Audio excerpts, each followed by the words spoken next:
नमस्कार मु तृतीय श्रेणी छात्री अटे।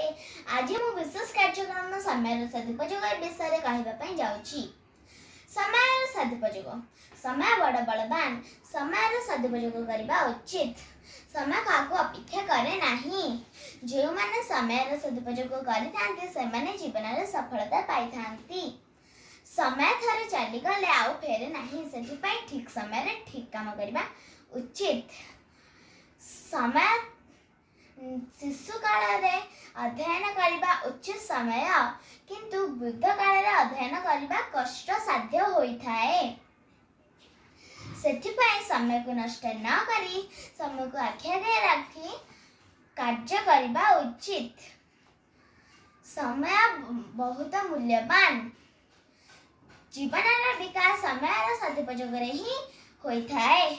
केबे आसे झड़ केबे भूमिकंप ए समय गले आशा आसुमारी हजि जाए सब समय अंतराले। हाथे मापी जी चाखेंडा चलाई से गले भविष्यत।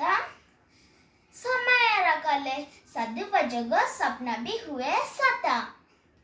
धन्यवाद। कहीं मैं वक्तव्य शेष कर दिन शुभ हो।